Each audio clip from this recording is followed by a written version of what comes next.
కుంభం వారికి కనుక చూసుకున్నట్లయితే మీకు ఈ సంవత్సరం కూడా మనకు పోయిన సంవత్సరం ఎలా అయితే గురువు 3 రాశులు మారాడు, అంటే వృషభంలో ఉంటూ మిథునము కర్కాటక రాశిలో మారాడు, దానివల్ల ఫలితాలు ఏంటో మనం లాస్ట్ ఇయర్ చెప్పుకున్నాం. అలాగే ఈ సంవత్సరం కూడా మిథునంలో ఉన్నటువంటి గురువు, ఎందుకంటే కర్కాటకంలోకి వచ్చి మళ్ళీ వెనక్కి వెళ్ళాడు.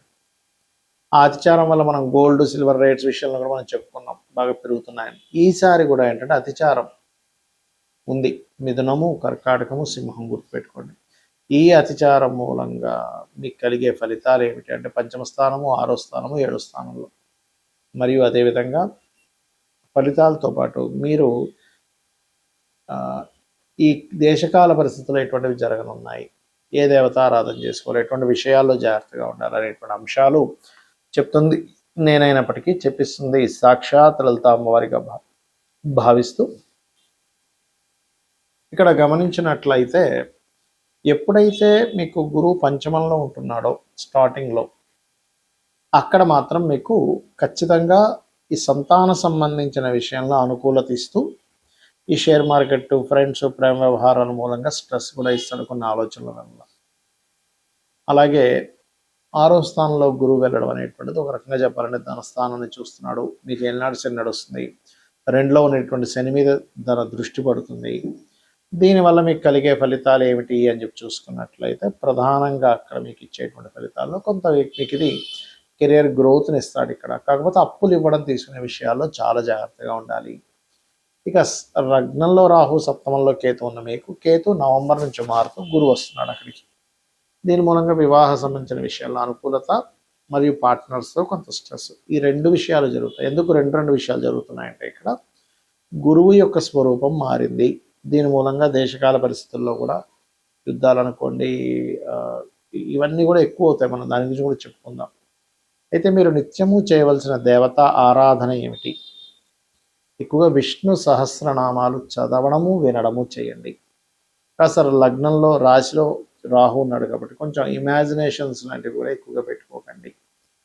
ఇక మీరు నిత్యము చేయవలసిన దేవతారాధన విష్ణు సహస్రనామాలు, దక్షిణామూర్తి యొక్క ఆరాధన, నవగ్రహాల్లో కూడా శని, రాహు, కేతు, గురు గ్రహాల దగ్గర దీపారాధన చేయండి. అన్ని విధాల మీకు బాగుంటుంది. అయితే ఈ గురువు యొక్క స్వరూపం మారిందని మనం చెప్పుకుంటూ ఉన్నాం. లాస్ట్ ఇయర్ కూడా గురువు 3 రాశులు మారాడు. వృషభము, మిథునము, అదేవిధంగా కర్కాటకంలోకి మారాడు. ఈసారి మిథునము, కర్కాటకము, సింహం, అంటే ఏం లేదు, మరి కర్కాటకంలోకి వచ్చాడు కదా, మళ్ళీ వెనక్కి వెళ్ళాడు. అలాగే ఈసారి కూడా ఏంటంటే మిథునము, కర్కాటకము, సింహంలోకి వచ్చినటువంటి గురువు మళ్ళీ వెనక్కి వెళ్ళి మళ్ళీ కర్కాటకంలో సెటిల్ అవుతాడు. కాకపోతే ఎప్పుడైనా గుర్తుపెట్టుకోండి, 3 రాశులు మారిన గురువు విపత్తుల్ని క్రియేట్ చేస్తాడు ఎక్కువగా. అంటే అది ప్రశాంతంగా ఉండనివ్వడు.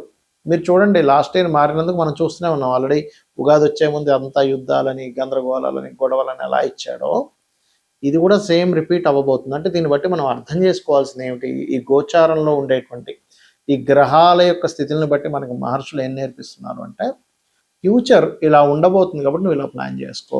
అంటే ఇప్పుడు మనకు చూడండి, యూట్యూబ్లో వాటిలో యుద్ధం ఆగిపోయింది అని పెడతాడు, మళ్ళీ వెంటనే యుద్ధం ఆ స్టీమర్ మీద ఏదో బాంబు వేశారట, ఈ ఎయిర్పోర్ట్ మీద బాంబు వేశారట అంటూ ఉంటారు. దీని గురించి ఆల్రెడీ నేను ఒక 2 నెలలు 3 నెలల క్రితమే చెప్పాను. ఏమంటే యుద్ధాలు వస్తాయి, ఆగుతున్నట్టు అనిపిస్తాయి కానీ ఆగవు. ఇది చాలా పెద్ద యుద్ధమే, ఒక రకంగా చెప్పాలంటే ప్రపంచ యుద్ధం లాంటిదే. ఇది 3వ ప్రపంచ యుద్ధమే అనుకోండి. ఎందుకు అంటే ఇక్కడ జూపిటర్ ఎప్పుడైనా 3 రాశులు మారుతున్నప్పుడు ప్రాణ నష్టం అధికంగా జరుగుతుందని చెప్పారు.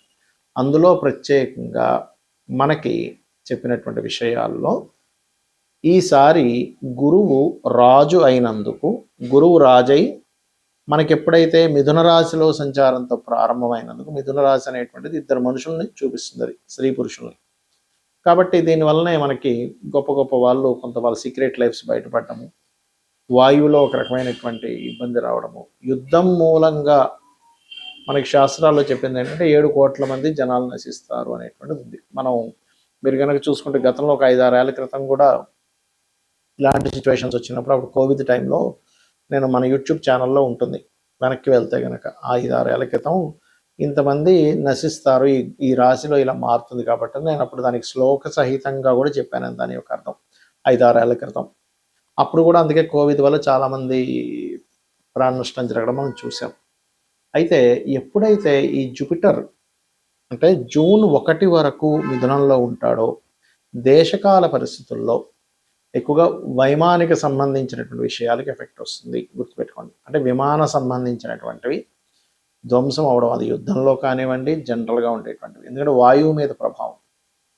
అలాగే మరొకటి ఏంటంటే వాయువులో ఒక రకమైనటువంటి నెగటివ్ ఇది రావడం వల్ల ఏంటంటే అయ్యో వాయువు కలుషితం అయిపోయింది ఇలాగా. మూడోది లేనిపోనివి క్రియేట్ అవ్వడం, అసలు లేని ప్రచారం అవ్వడం, అసలు ఏది నిజమో ఏది అబద్ధమో అర్థం కాని పరిస్థితి. ఏమిటండి అసలు ఇది నిజమేనా, అసలు పేపర్లో వచ్చేది నిజమా కాదా, యూట్యూబ్లో వచ్చేది నిజమా కాదా అనేటువంటి సంశయంతో ఉంటూ ఉంటుంది. అదేవిధంగా స్త్రీ పురుషుల మధ్యని కొన్ని ఉండేటువంటి కొన్ని సీక్రెట్ అఫైర్స్ అనుకోండి, కొన్ని పేపర్స్ మూలంగా, అంటే కొన్ని ఇప్పుడు మనకి ప్రెస్ ఉంది, విలేకరి సంబంధించినటువంటివి ఏవైతే న్యూస్ సంబంధించి ఉంటాయో ఆ యొక్క విషయాల మీద కూడా మనుషులకి నమ్మకాలు కోల్పోవడము, ఆ రకంగా కొంత ఫేక్ న్యూస్లు కొంతవరకు ప్రచారం అవ్వడం ఈ గురువు మిథునంలో ఉన్నంతసేపు ఇస్తాడు, గుర్తుపెట్టుకోండి. అలాగే అంతరిక్షం నుంచి ఏదైనా ఒక ప్రమాదము భూమి మీదకి వచ్చి పొంచి ఉంది, అది మన శాటిలైట్స్ ఆకాశంలో బోల్డన్ శాటిలైట్స్ తిరుగుతాయి, అలా శాటిలైట్ లాంటిది ఏదైనా పాడైపోయింది భూమి మీదకి రావడం కావచ్చు. లేదు అంటే పర్టికులర్గా మనకి చూడండి కొన్ని సమాచారాలు అందుతుంటాయి, ఏమండి ఏలియన్స్ ఉన్నారట, వాళ్ళ భూమి మీద తిరుగుతున్నారట, అలాంటిది.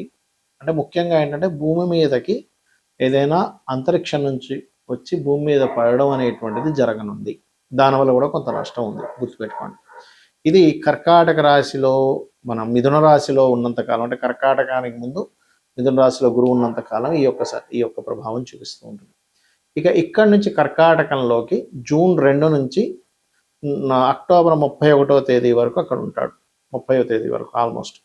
ఇక దాని తర్వాత నవంబర్ 1వ తేదీ నుంచి సింహంలోకి వెళ్ళిపోతాడు. కాబట్టి ఈ కాంబినేషన్ ఏదైతే ఉందో అక్టోబర్ ఎండ్ వరకు, జూన్ 2 నుంచి అక్టోబర్ ఎండ్ వరకు ఉండేటువంటి ఈ కర్కాటక రాశిలో గురువు ఉన్నందుకు ఈ సమయంలో మీరు చూడండి ఎక్కువగా జల సంబంధంగా, ఆల్రెడీ గురువు మీకు మిథునంలో 12-15 డిగ్రీలు ఎప్పుడైతే మారిపోయాడో జల సంబంధించిన వాటి మీద పెరిగిపోయింది, ఇంకా పెరుగుతుంది. అయితే ఆ సమయంలో యాక్సిడెంట్స్ విపరీతంగా అవుతాయి. అందుకని మనం వాహనం వెళ్ళేటప్పుడు కాస్త అప్రమత్తంగా ఉండండి. ఇంటి నుంచి మనం బయలుదేరేటప్పుడు 1కి 4 సార్లు మనం ఎక్కడికి వెళ్తున్నాము, సరైన వాహనమా కాదా, సరైన సమయంలో బయలుదేరుతున్నాము, లేదా దుర్ముహూర్తాల్లోని వీటిలో బయలుదేరుతూ ఉంటాం, దుర్ముహూర్తము గండము ఈ సమయాల్లో, అటువంటి సమయాల్లో బయలుదేరకండి, ఎందుకంటే అది లింక్ ఉంటుంది అక్కడ. అలాగే మీ ఇష్టదైవాన్ని తలుచుకొని బయలుదేరండి, గుర్తుపెట్టుకోండి ఇది. ఎందుకంటే కర్కాటక రాశిలో గురు సంచారం జరిగేటప్పుడు వాహన ప్రమాదాలు అసలు మనం ఊహించలేం, అన్ని ఎక్కువ జరుగుతుంటాయి. కాబట్టి ఇంటి నుంచి మీరు మనస్ఫూర్తిగా మీ ఇష్టదైవాన్ని తలుచుకొని బయలుదేరినట్లయితే మీరు హ్యాపీగా ఉంటారు, మీకు ఎటువంటి ఇబ్బంది కలగకుండా ఉంటుంది. ఇది చెప్పడం కోసం ఆ విషయం చెప్పాల్సి వస్తుంది. ఇక 3వ విషయం ఏంటంటే ఈ జలము కలుషితం అవ్వడం, జలం మూలంగా గొడవలు రావడం. కర్కాటక రాశిలోకి గురువు వచ్చినందుకు జలం మూలంగానే కొన్ని దేశాల మధ్యన ఇబ్బంది రావడం, కొంత ఫుడ్కి ఇబ్బంది రావడం, ఫుడ్లో కొంత కలుషితాలు ఏర్పడడం, ఇట్లాంటివన్నీ కూడా ఇస్తుంది అక్కడ. ఇక ఇదే సింహరాశి నుంచి మన కర్కాటక రాశి నుంచి ఎప్పుడైతే సింహంలోకి నవంబర్ నుంచి ఎంటర్ అవుతాడో అక్కడ కలిగేటువంటిది ముఖ్యంగా నాయకుల మీద ఎఫెక్ట్ చూపిస్తుంది. అది పొలిటికల్ రిలేటెడ్, సీఎంలు అనుకోండి, పిఎంలు అనుకోండి, ప్రెసిడెంట్లు అనుకోండి, ప్రపంచవ్యాప్తంగా ఉండేటువంటి పెద్ద పెద్ద వాళ్ళు ఎవరైతే ఉంటారో, పొలిటికల్ రంగాల్లో ఉండేటువంటి వారు ఎవరైతే ఉంటారో వాళ్ళ మీద పూర్తిగా నవంబర్, డిసెంబర్, జనవరి మాసాలు ఎక్కువ ప్రభావం చూపించనుంది, గుర్తుపెట్టుకోండి. మరి ఈ ప్రభావాలు సామాన్య ప్రజలకు దేని మీద చూపిస్తుంది అంటే ఆరోగ్య సంబంధించిన దాని మీదకి వస్తున్నాడు జూపిటర్, ఎందుకంటే ఆరోగ్యానికి కారకుడు రవి కదా. అందుకని ఆ సమయంలో వీలైనంత మట్టుకు హోమ్ రెమెడీస్ కొన్ని ఉంటాయి మనం ఇంట్లో పాటించేవి, కొంచెం కొంత కషాయం లాంటిది ఏదైనా తీసుకోవడము, ఎటువంటి హెల్త్ ఇష్యూస్ రాకుండా ఉండడం కోసం మనం కోవిడ్ టైంలో కొన్ని పాటించాం, ఇంట్లో ఉండి చక్కగా పాటించడం వల్ల హ్యాపీగా ఉన్నారు. కాబట్టి అలాగా కొంతమంది డాక్టర్ల సూచనల చేత, అదేవిధంగా ఆయుర్వేదంలో కావచ్చు, హోమియోపతిలో కావచ్చు, అలోపతిలో కావచ్చు, వాళ్ళు కొంతమంది వెల్ ఎడ్యుకేటెడ్ పీపుల్ ఉంటారు, వాళ్ళు ఇచ్చినటువంటివి ఏవైతే టిప్స్ ఉంటాయో, అలాగే మన పెద్దవాళ్ళు కూడా చెప్పినటువంటివి కొన్ని ఉంటాయి, ఇటువంటి విషయాల్లో కొంత జాగ్రత్తగా ఉండాలి. అయితే ఇక్కడ ఈ 2-3 నెలల పాటు అంటే నవంబర్ నుంచి డిసెంబర్, జనవరి ఈ టైంలో పర్టికులర్‌గా ఇది సంతానం మీదనే ఎఫెక్ట్ చూపిస్తూ ఉంటుంది. అయితే ఇక్కడ ఏంటంటే ఎవరైనా ఐవీఎఫ్‌లు, ఐయూఐలు చేయించుకునేవారు కాస్త జాగ్రత్తగా ఉండాలి. అదేవిధంగా మరొక విషయం ఏంటంటే ఇక్కడ మీరు గమనించినట్లయితే మీరు వాతావరణంలో మీరు గమనించండి. యాక్చువల్‌గా నవంబర్ మాసాన మనకేంటి చలి బాగా ఉండాలి. కానీ ఆ టైంకి ఏమవుతుంటుందంటే చలితో పాటు తెలియని ఎండలు కూడా వస్తాయి ఆ టైంలో. ఇదేమిటండి ఎంత ఈ చలికాలం ఇంత ఎండ ఉందేంటి అనిపిస్తూ ఉంటుంది.